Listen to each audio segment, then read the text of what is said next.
Bonjour les voyageuses et les voyageurs, on se retrouve du coup pour cette 5e vidéo consacrée à l'étude, à l'analyse, au commentaire de l'ouvrage de Sylvan Muldoon, Projection du corps astral.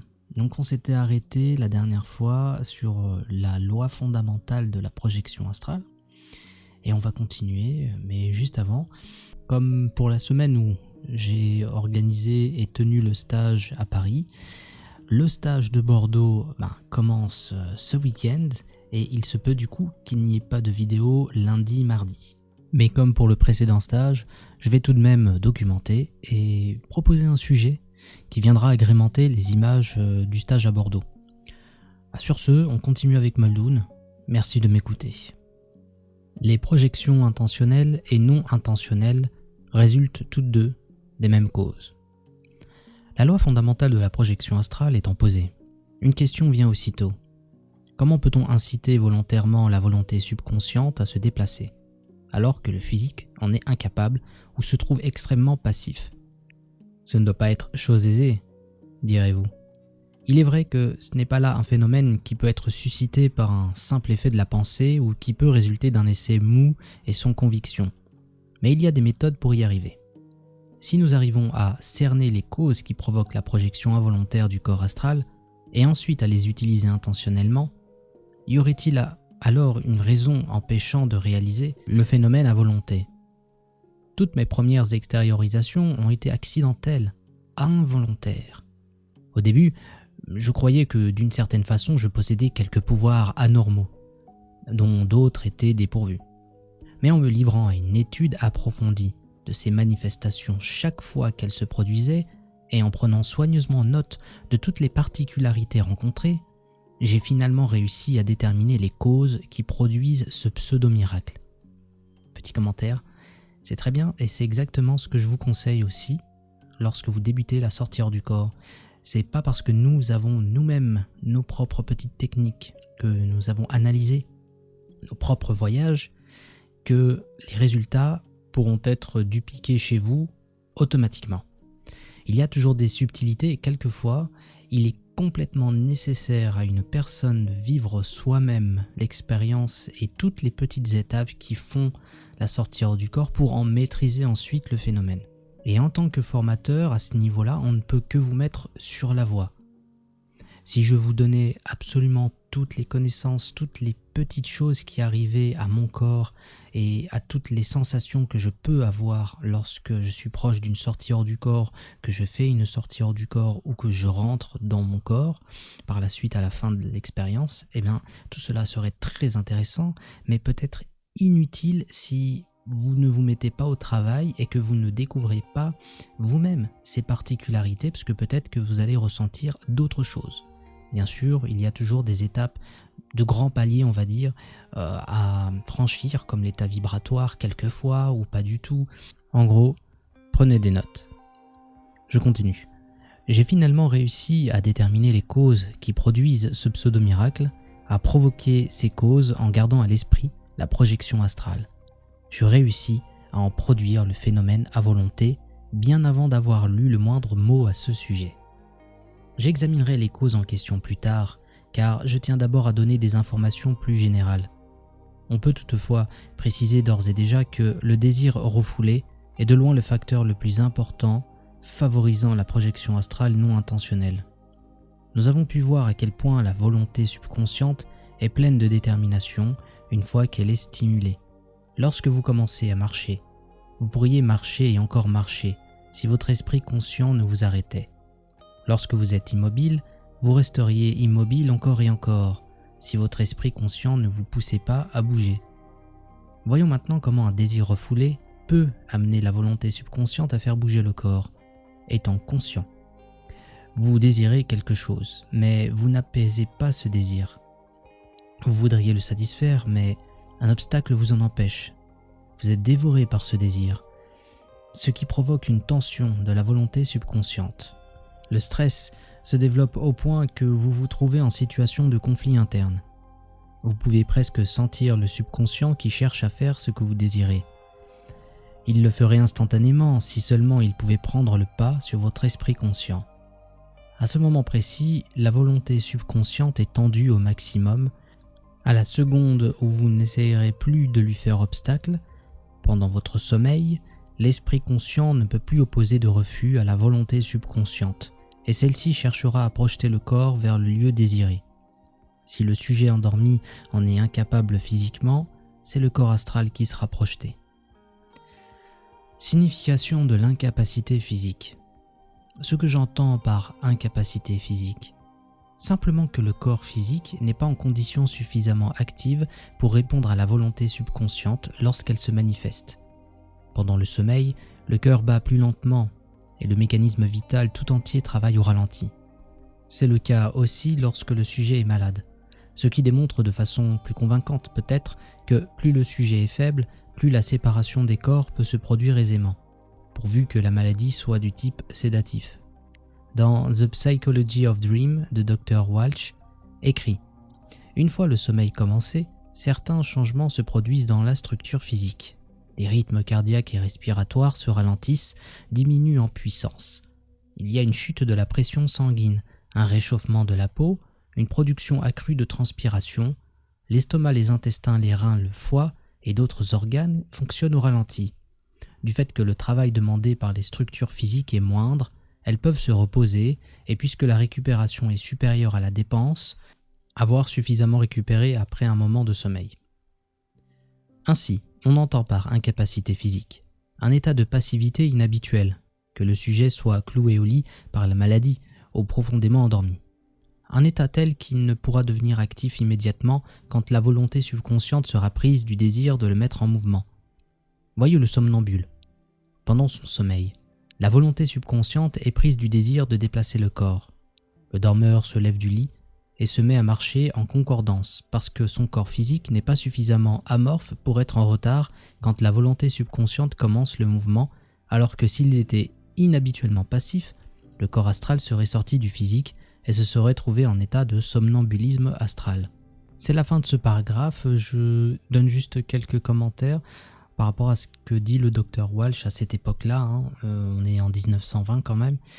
Juste pour ajouter que du coup, en réalité, la température du corps, elle a tendance à baisser durant le sommeil et pas à augmenter, que le reste est plus ou moins juste, mais qu'on a une meilleure compréhension aussi du cerveau et des hormones qui sont utilisées pour nous faire dormir, tout simplement.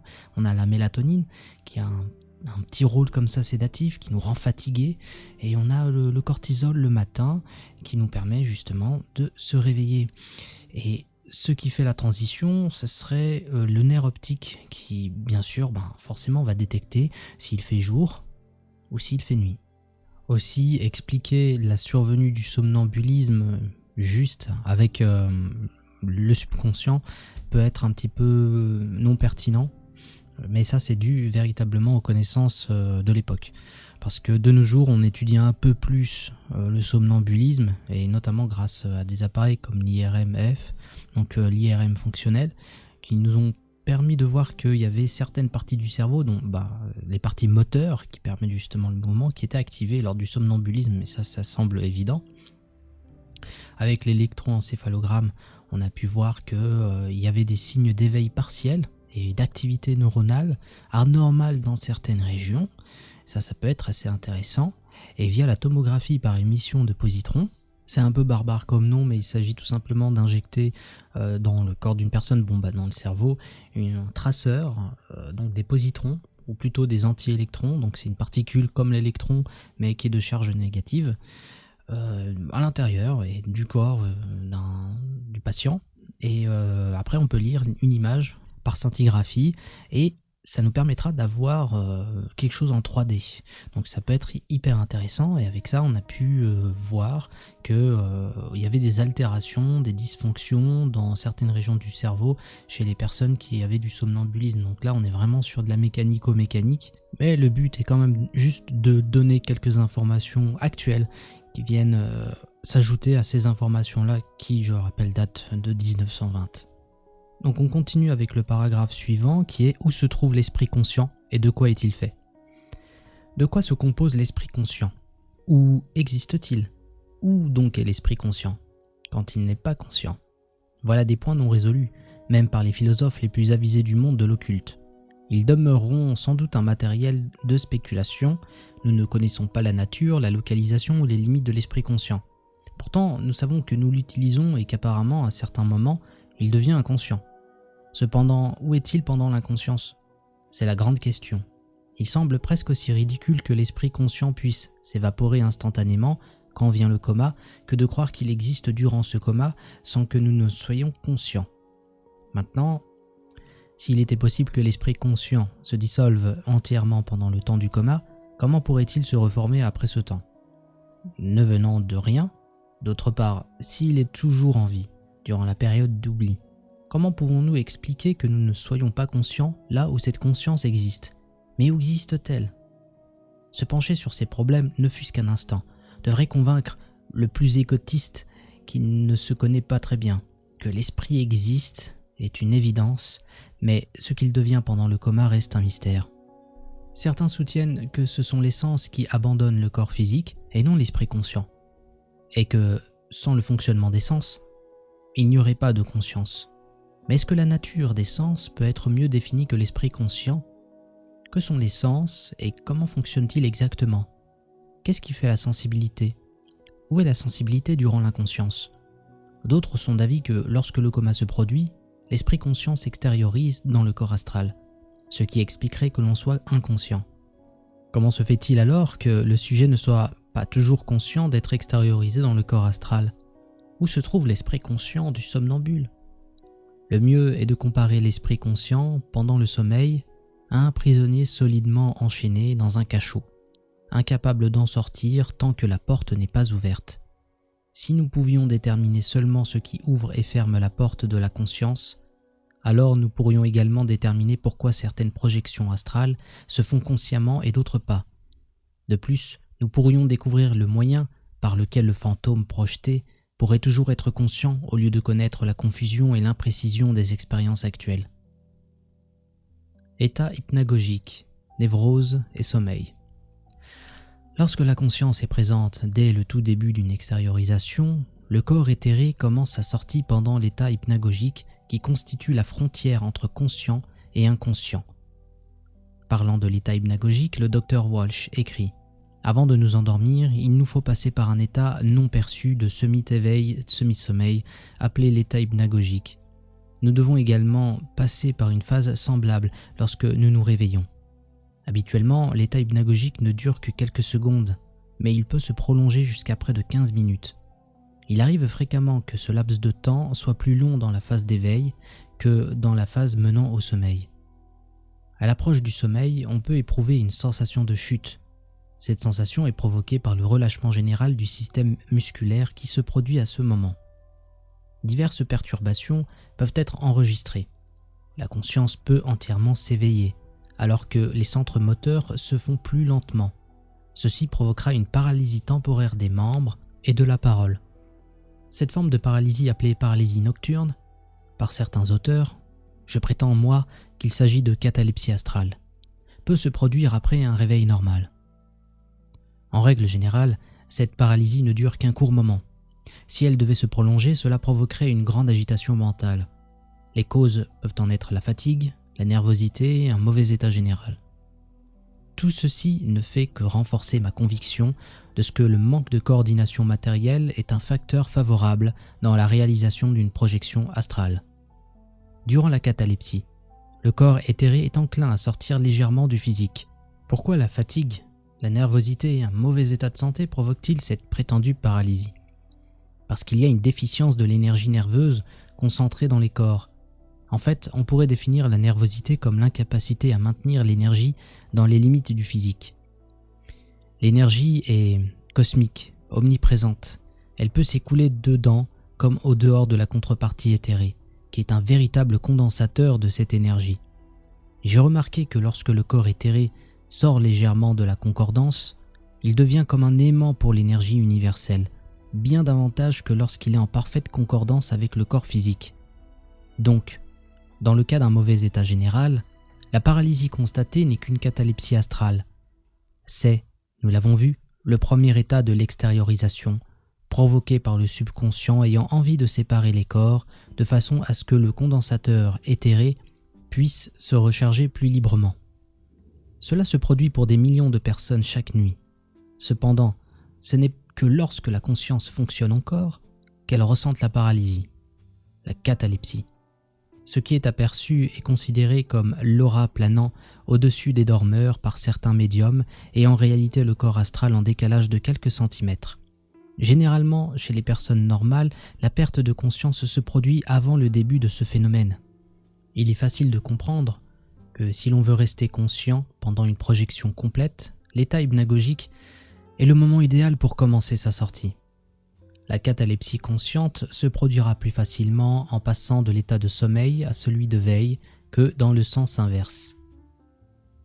L'expérience et le bon sens démontreront de façon convaincante que si la conscience fonctionne trop après que le subconscient a effectué une légère séparation en sombrant dans le sommeil, le fantôme sera plus facilement rappelé que s'il était dans la même situation mais inversée, c'est-à-dire passant du sommeil à l'état de veille. Quand on se réveille et que l'on se trouve impuissant et cataleptique, la première réaction est généralement l'inquiétude. On aimerait retrouver son activité physique et un combat interne se livre alors pour recouvrer sa liberté. Ceci n'est rien de moins qu'une suggestion consciente à la volonté subconsciente, et cette volonté répondra bientôt. Si le sujet pouvait supprimer cette agitation et rester émotionnellement calme, la suggestion de devenir physiquement actif ne serait pas donnée au contrôle subconscient. Ainsi, le sujet penserait-il à s'élever de plus en plus vers le plafond et arriver là, à flotter dans l'air. La volonté subconsciente poursuivrait le processus d'extériorisation et une projection entièrement consciente et complète en résulterait. Petit commentaire rapide avant que je fasse un gros commentaire plus tard, c'est exactement comme ça que j'effectue mes sorties hors du corps. Vous le savez, je faisais énormément de paralysie du sommeil et avec le temps, on maîtrise un petit peu ses peurs, on maîtrise son esprit et on atteint un certain calme. Donc il y a moins de visions, il y a moins de perturbateurs, que ce soit des hallucinations ou pas du tout des hallucinations, c'est pas très important pour moi de le savoir. Mais une fois qu'on atteint un certain calme lors de la paralysie du sommeil, qu'on va appeler maintenant la catalepsie, étant donné que ce n'est plus pour moi quelque chose qui est de l'ordre d'une pathologie du sommeil, alors, à ce moment-là, en effet, on se sent un peu plus léger et quand on nourrit cette idée de légèreté, tout simplement on se décroche. Et il n'y a rien d'autre à faire en fait, en final. Il n'y a rien d'autre à faire. Il y a peut-être une accélération vibratoire à faire avec un vélo, et encore, c'est pas forcément conseillé parce que ça peut nous ramener au corps, et ça dépend aussi de notre maîtrise de ce phénomène. Mais en tout cas, il a tout dit. Vraiment, c'est toujours un plaisir de voir que ce voyageur voyageait véritablement, parce que c'est comme ça que je voyage aussi. Donc c'est vraiment très intéressant. Sans compter que, comme il le dit, et ça c'est très important, ça permet de garder une très bonne lucidité dès le début de l'expérience, et d'avoir une sortie hors du corps de qualité. Je continue parce que je sais qu'il va nous dire des choses très importantes sur la fin du chapitre 2, et je vous invite vraiment à écouter. C'est parti. Dans un moment pareil, le corps physique est neutralisé. La volonté subconsciente tient déjà l'entité astrale en son pouvoir. La suggestion donnée à cette volonté déterminera si le fantôme continuera à sortir ou s'il rentrera en coïncidence. Prenons le fait de marcher. Une fois que vous êtes en mouvement, la volonté subconsciente a le contrôle, mais au moment où vous donnez la suggestion consciente de l'arrêt, vous vous arrêtez. Si vous suggérez que vous souhaitez redevenir physiquement actif, cela se produira. Peut-être répondrez-vous à cela comme le fit un de mes amis. Je voudrais bien voir qui ne s'agiterait pas en se réveillant paralysé. Pourtant, je gage que n'importe qui peut, comme je l'ai fait, provoquer une projection consciente et complète s'il reste calme et donne les bonnes suggestions pendant qu'il se réveille et se découvre en état de catalepsie. C'est la même règle que nous appliquons chaque jour en marchant. Nous dirigeons par une suggestion consciente le pouvoir qui provoque cette marche. Il est certes évident qu'il n'est pas simple de s'empêcher de s'émouvoir au contact du paranormal, spécialement quand on est si directement concerné.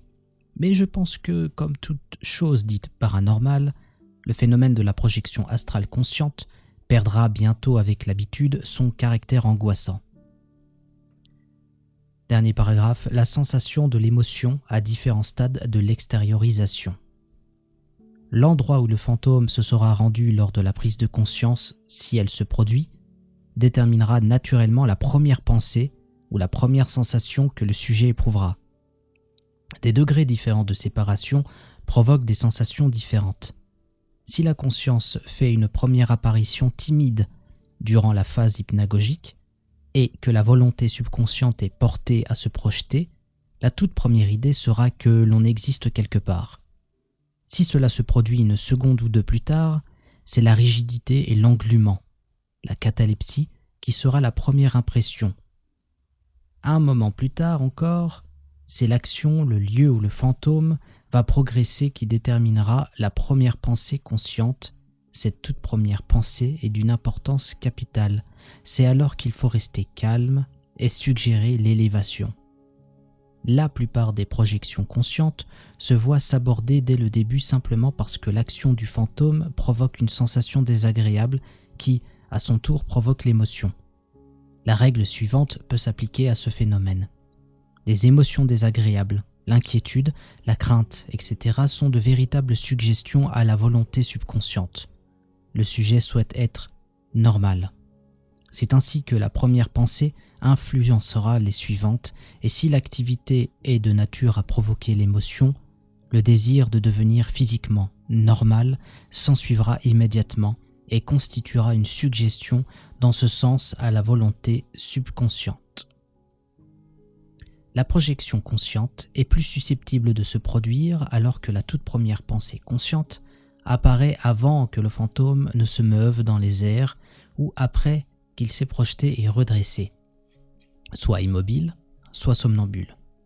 Les états intermédiaires engendrent plus facilement des émotions désagréables, mais avec de l'entraînement et de la pratique, au moment de la première pensée consciente, on finira instinctivement par faire l'association avec l'idée de s'élever dans les airs, et au lieu d'en éprouver un malaise, on mettra en œuvre tous ses efforts conscients pour rester calme pendant ce qui se produira. Il est frappant de constater à quel point cela devient facile quand on l'a accompli une première fois. C'est comme un baptême de l'air. Il peut paraître paradoxal que l'action du fantôme affecte les émotions et que les émotions affectent l'action du fantôme. C'est pourtant bien le cas. Il semble également contradictoire de prétendre que la nervosité est un facteur favorable au détachement, alors que les sentiments doivent être calmes, apaisés. C'est pourtant vrai. Il faut bien dire que s'il n'y avait pas ces conditions antinaturelles liées à la projection astrale, chacun en ferait couramment, mais sachons aussi que quelqu'un qui ne contrôle pas ses émotions ne connaîtra jamais de projection astrale consciente. Voilà, là c'est dit, c'est la fin du chapitre 2 et il finit sur ça. La personne qui ne contrôle pas ses émotions ne pourra jamais faire de projection consciente, et c'est pour cette raison en fait que typiquement dans les formations, une des choses les plus importantes qui font partie pour moi du triptyque des trois conditions qui permettent la sortie du corps au niveau psychique, c'est le calme émotionnel. Et plutôt que de parler d'un contrôle ou de quelque chose de ce genre ou de la gestion, ce serait plutôt de l'accueil émotionnel comme l'avait suggéré un jour Matisse le conscienceur.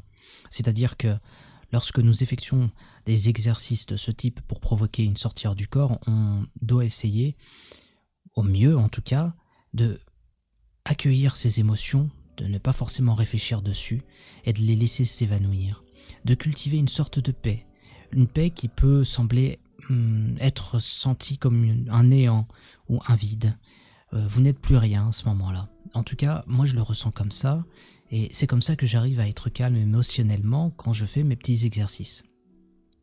Être calme émotionnellement, c'est aussi ne pas porter attention, un focus sur un objectif au moment où on fait l'exercice.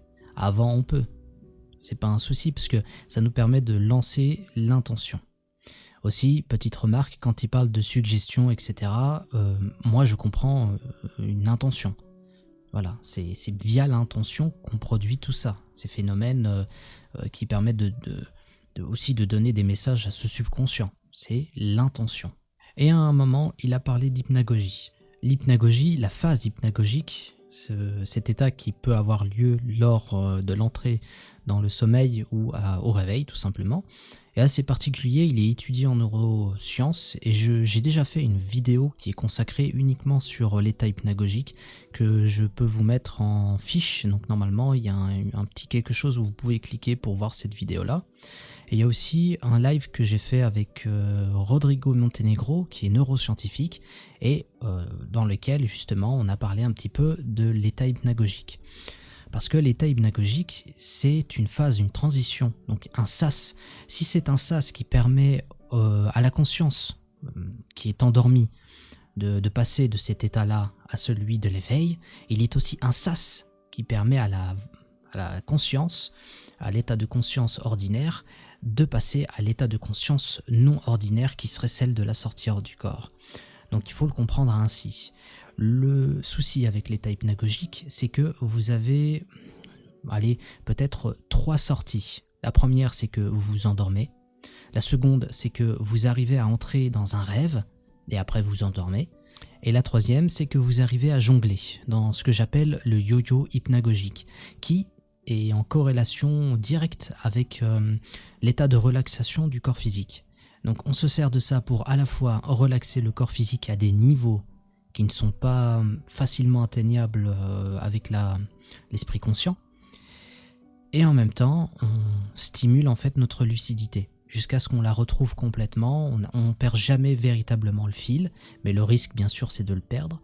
Mais si on garde le fil d'Ariane de la lucidité, à la fin on se retrouve avec un corps qui est complètement paralysé, on se retrouve en catalepsie. Donc ça c'est vraiment l'abécédaire de la sortie hors du corps. Si vous appliquez ça, vous faites une sortie hors du corps consciente, de A à Z. Et ça a vraiment de la valeur, parce que vous pouvez remarquer toutes les petites étapes. C'était tout pour moi, c'était un plaisir de partager ce chapitre. La prochaine fois, on fera le chapitre 3. Déjà, il y a énormément d'informations et de valeurs, donc vraiment, c'est une bénédiction d'avoir cet ouvrage de Sylvan Muldoon, malgré que les informations scientifiques sur le cerveau soient complètement périmées. Le reste, lié à l'expérience de sortie hors du corps, est complètement actuel. Sur ça, je vous souhaite un bon jeudi, un bon week-end, et je vous retrouve très vite les voyageurs.